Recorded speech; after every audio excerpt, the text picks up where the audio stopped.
திரவ அளவீடுகள். திரவ அளவீடுகளின் முதற் பாகத்தை கொண்டதே இக்காணொளியாகும். ஐயா, எனக்கு ஒரு தண்ணி போத்தல் தாங்களேன்.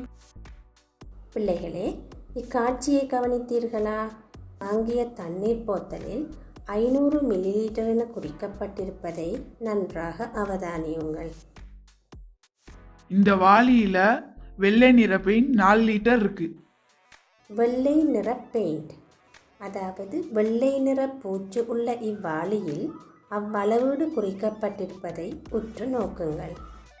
மகே, உங்களுக்கு சீக்கிரமா இந்த நோய் தீரணும்னா இந்த மருந்தை குடிங்க. இந்த காட்சியையும் பாருங்கள். இக்காட்சியில் காணும் மருந்து திரவ போத்தலை அவதானியுங்கள். எனக்கு இந்த காருக்கு 15 லிட்டர் பெட்ரோல் அடிச்சு தர முடியுமா?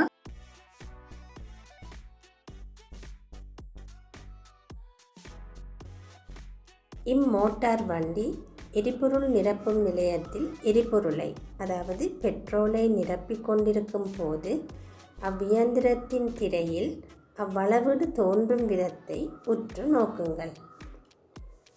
நீர் இருக்கும் இவ்வளவுச்சாடியை பாருங்கள். நாங்கள் முதலில் அவதானித்த 5 சந்தர்ப்பங்களை மீண்டும் நோக்குவோம். 5 சந்தர்ப்பங்களிலும் 5 வகையான திரவங்களே அளக்கப்பட்டன. முதலாவது சந்தர்ப்பத்தில் தண்ணீரும், இரண்டாவது சந்தர்ப்பத்தில் வெள்ளை நிற பெயிண்ட்டும், அதாவது வெள்ளை நிற பூச்சும், மூன்றாவது சந்தர்ப்பத்தில் திரவ மருந்தும், நான்காவது சந்தர்ப்பத்தில் எரிபொருளும், ஐந்தாவது சந்தர்ப்பத்தில் தண்ணீரும் மீண்டும் தொடர்பு பட்டிருந்தது. அன்றாடம் நமது தேவைகளில் திரவங்களை அளவீடு செய்ய லீட்டர் மற்றும் மில்லிலீட்டர் எனும் அலகுகள் உபயோகப்படுவதை இப்போது அறிந்து கொண்டீர்கள்.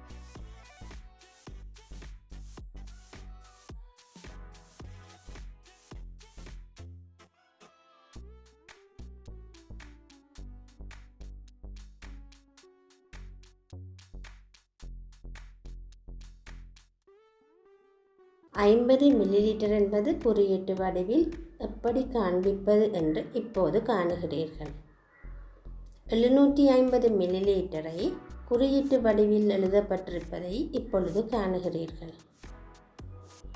3 லிட்டரானது குறியீட்டு வடிவில் எப்படி எழுதுவது என்று இப்போது காணுகிறீர்கள்.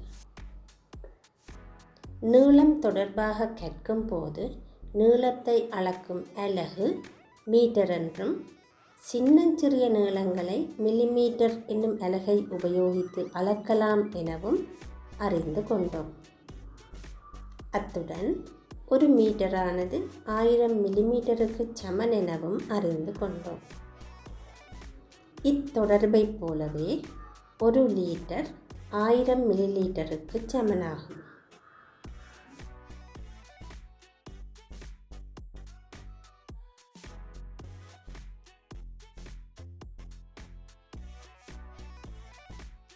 ஒரு திரவத்தை பாத்திரம் ஒன்றில் ஊற்றும் போது அது பாத்திரத்தின் வடிவத்தை ஏற்கும் என்னும் சிறப்பியல்பு திரவங்களுக்கு உண்டு. லீட்டர் ஒன்றில் மற்றும் மில்லிலீட்டர் ஒன்றில் திரவமானது எந்த அளவுக்கு கொள்ளப்பட்டிருக்கும் என சிந்தித்து பாருங்கள். அடுத்த காணொளி மூலம் இதனை அறிந்து கொள்வோம். அதுவரை உங்களிடமிருந்து விடைபெறுகிறேன். வணக்கம்.